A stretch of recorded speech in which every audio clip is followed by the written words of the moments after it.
Welcome to this video on plan settings. You'll find plan settings in your dashboard screen near the bottom plan settings. It is in plan settings that you can view and edit the software's default assumptions for the plan.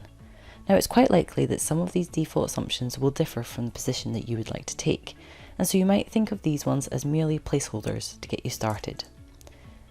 Plan settings is a good place to start when building your plan, and you'll need to make sure that as a firm you're comfortable that the assumptions here are reasonable, credible and defendable. I'll cover a high-level overview of some of the assumptions today. To see more detail on these assumptions, make sure you have inline help turned on by going to the silhouette top right, Preferences, select Yes to inline help, and then in plan settings you'll see that anything with a green dotted underline on it has a pop-up help window, and this explains more about those settings. Let's look at a few of these in more detail. So for example, if you're entering expenses, the expenses will increase by this inflation rate, though you can edit it per the individual expense entry, which we'll show you in a separate video. The savings growth rate, the rate in here, if you selected grow by entered growth rate on your savings or investment accounts, these are the growth rates that will assume when you first create a new savings or investment account. Again, you can edit these growth rates at an individual item level, and we'll show you that in a separate video. Property growth and depreciation rate. This is the rate that the property will grow at in value each year after purchase. Again, when you're entering a property, you can change this assumption. There are other assumptions in the plan that will be used, for example, for calculating tax or caps. The default tax table assumptions, that will be the percentage that the tax brackets increase by each year. And the pension COLA rate, for example, is the rate that the transfer cap increases by for the super. Moving on to fees and taxation. These are the fees set on each of the accounts. If I had investment growth rate of 5 and I've got taxable investments fees of 0.5, then my net growth by default, unless I change it within that investment account, is going to be 4.5. I'm going to change the savings fee to 0 because my growth on the savings I've changed to 0, so the net growth will be also 0.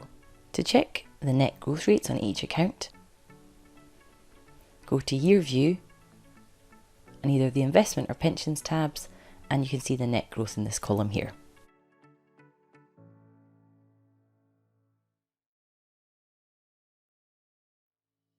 In asset allocation, if you're using asset allocation in the plan by selecting portfolio holdings in the growth section of an account, it's in here that you can set up a default asset allocation.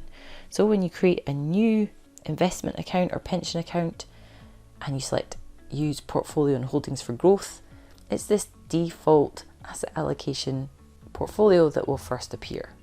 Again, you can change this within the individual investment. The market assumptions. The market assumptions show you the assumed growth rates on each of the asset classes if you're using asset allocation. Liquidation order. The liquidation order is a high-level order of use of assets in the plan. Currently, I've got my liquidation order set up to liquidate the super first and then the investment account.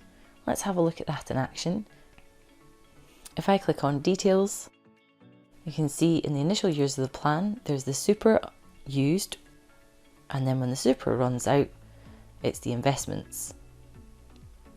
Let's create a what-if scenario called Use Investments First with minimum super withdrawals.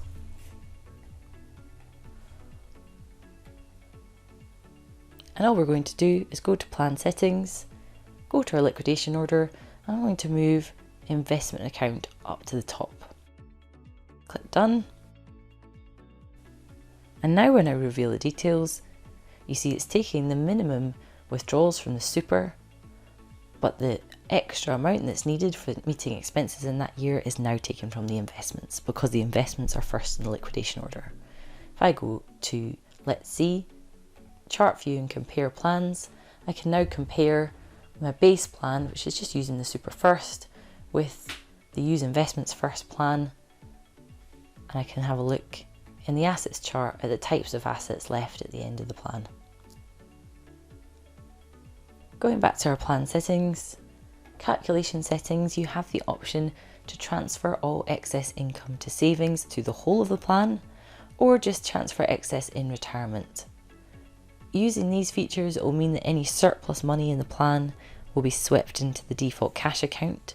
You'll see that in year view and the investments tab, and you'll see any money saved in there. If you want, you can grow all investment and pension accounts by using asset allocation, which will use the market assumptions that I pointed to in here. And then you can also turn on grow all savings and cash accounts to 100% cash allocation. Note though, if you switch on either of these, it isn't possible in the individual entry to use enter growth rate.